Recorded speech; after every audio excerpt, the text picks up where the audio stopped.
ઘરમાં થોડું થોડું લાવીને વાપરીએ છીએ. હમણાં કંઈ છે નહીં અમારી પાસે. તમે આપો તો ધન્યવાદ છે અમારે.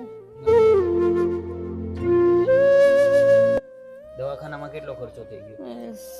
8-10 લાખ તો 2 વારના ઓપરેશન થયા એને, એટલે મહિના જેવું તો થઈ ગયું હતું એનું.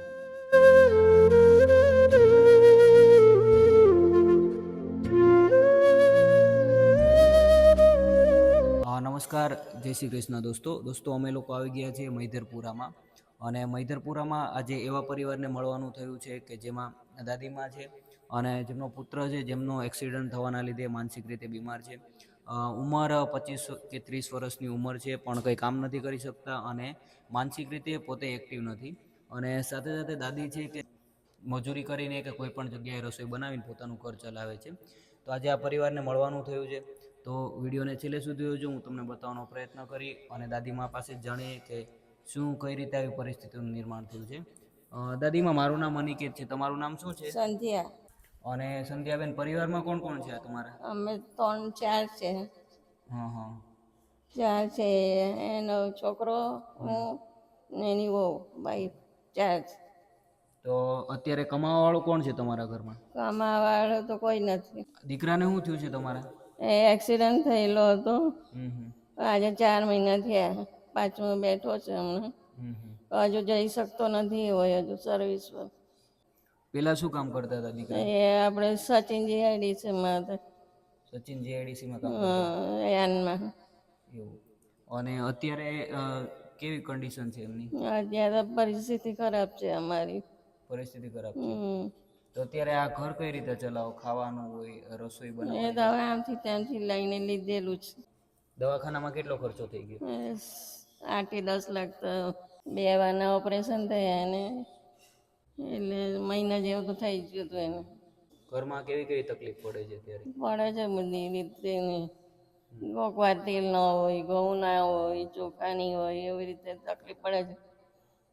હવે ચલાવીએ છીએ જેમ આવે તેમ. અત્યારે શું શું જરૂર છે તમારે? ઘરમાં કઈ કઈ વસ્તુની જરૂર છે? અત્યારે તો અનાજ પાણીની બધી વસ્તુની. બધી વસ્તુની જરૂર છે.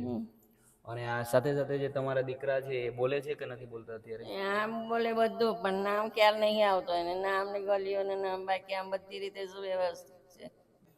લગ્ન થયેલા છે તમારા દીકરાના? થયા છે. એક છોકરો છે નાનો.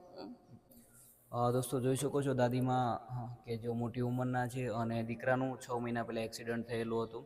અને એક્સિડન્ટના લીધે પોતે માનસિક સ્થિતિ ગુમાવી દીધી છે. કોઈ પણ વ્યક્તિના નામ નથી યાદ રહેતા, સાથે સાથે રસ્તાઓ યાદ નથી રહેતા અને અહીંયા ને અહીંયા સૂતા રહે છે. અને ઘર ચલાવવું એટલું મુશ્કેલ થઈ ગયું છે કે ઘરમાં આવકનો સ્ત્રોત જ નથી. તો બસ તમને બધાને જ અપીલ કરીશ, આ દાદાનો અને એમના છોકરાને તમે સપોર્ટ કરો. તમારાથી જે પણ થાય એ બનતો પ્રયત્ન કરજો, જેનાથી ઘણા વ્યક્તિઓ છે કે જેમના જીવનમાં બદલાવ લાવી શકે.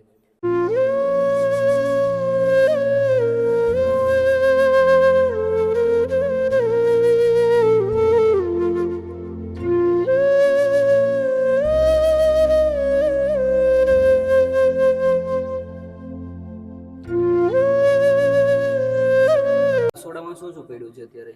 ઘરમાં થોડું થોડું લાવીને વાપરીએ છીએ. હમણાં કંઈ છે નહીં અમારી પાસે. તમે આપો તો ધન્યવાદ છે અમારે. રસોડામાં સામગ્રી જ અત્યારે એમ કહેવાય કે કંઈ નથી. આવી રીતે દાદીમાં પરિવાર સાથે ઘર ચલાવે છે. અને ઘરમાં જોઈ શકો છો કે કઈ રીતે કેવી પરિસ્થિતિમાં દાદીમાં રહે છે.